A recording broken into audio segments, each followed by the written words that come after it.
ನಿನ್ನೆ ರಾತ್ರಿ ಇಡೀ ಬೆಂಗಳೂರಿನಲ್ಲಿ ಭಾರಿ ಮಳೆಯಾಗಿದೆ. ಬೆಂಗಳೂರಿನ ಸ್ಥಿತಿಗತಿಗಳು ಏನಾಗಿದೆ ಅನ್ನೋದನ್ನ ಇಡೀ ದಿನ ತೋರಿಸ್ತಾ ಇದ್ದೀವಿ.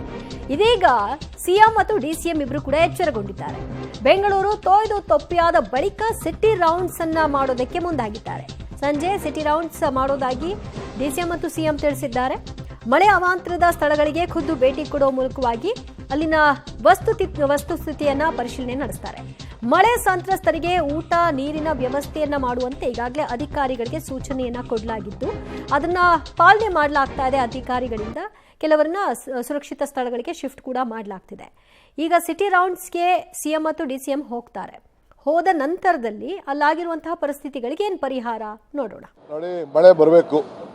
ನಾನು ಭಗವಂತನಲ್ಲಿ ಮಳೆ ಬರಲಿ ಅಂತಾನೆ ಪ್ರಾರ್ಥನೆ ಮಾಡೋನು. ಹೆಚ್ಚಿಗೆ ಮಳೆ ಬಂದಷ್ಟು ಸರ್ಕಾರಕ್ಕೆ ಎಷ್ಟು ಲಾಭ ಇದೆ ಅಂತ ನನಗೆ ಗೊತ್ತಿದೆ. ಅದು ನಾನೊಬ್ಬ ಪವರ್ ಮಿನಿಸ್ಟರ್ ಆಗಿದ್ದವನು. ಆ ಮಳೆ ಬಂದರೆ ನಿಮ್ಮ ಡ್ಯಾಮ್ ತುಂಬಿದ್ರೆ ರೈತರ ಸಮಸ್ಯೆ ಎಷ್ಟಾಗ್ತಿದೆ ಅಂತ.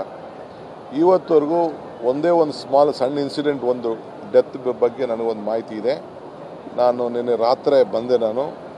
ನಿನ್ನೆ ರಾತ್ರಿ ಕೂಡ ಮಳೆ ಬಂತು, ಎಲ್ಲೂ ಏನು ಯಾವ ಆಘಾತನೂ ಆಗಿಲ್ಲ. ಇವತ್ತು ಕೂಡ ಏನಂತ ಎಲ್ಲ ಕೂಡ ಈಗಾಗಲೇ ನಮ್ಮ ಅಧಿಕಾರಿಗಳು ವಾರ್ ಫುಟ್ಟಲ್ಲಿ ಇದ್ದಾರೆ. ಕೆಲವು ಜಾಗದಲ್ಲಿ ಮಳೆ ಬಂದಾಗ ಪರ್ಮನೆಂಟ್ ಆಗೋಂಥದ್ದು, ಕೆಲವು ಕೆಳಗಡೆ ಮನೆಗಳು ಕಟ್ಕೊಂಡ ಜಾಗಗಳಿದೆ.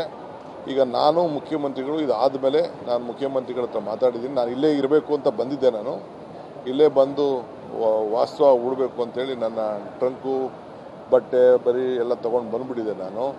ಈಗ ನಾನು ವಾಪಸ್ ಹೋಗ್ತಾ ಇದ್ದೀನಿ. ಈಗ ಹೋಗ್ತಾ ಇದ್ದೀನಿ. ನಾನು ಚೀಫ್ ಮಿನಿಸ್ಟರ್ ಇಬ್ಬರೂ ಸೇರಿ ಕೆಲವು ಜಾಗಗಳನ್ನ ವಿಸಿಟ್ ಮಾಡ್ತಾ ಇದ್ದೀನಿ. ಹೊಸಪೇಟೆಯಲ್ಲಿ ಅವ್ರು ಮಾತನಾಡಿದ್ರು.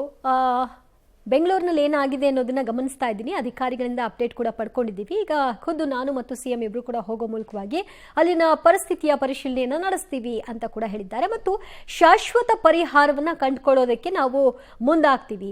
ಇದಕ್ಕೆಲ್ಲ ಕಾರಣ ಹಿಂದೆ ಇದ್ದವ್ರು ಮಾಡಿದ್ದಾರೆ, ಈಗ ನಾವು ಅದನ್ನು ಸರಿಪಡಿಸ್ತೀವಿ ಅಂತ ಕೂಡ ಹೇಳೋ ಮೂಲಕವಾಗಿ ಮತ್ತೆ ಹಳೆ ರಾಗ.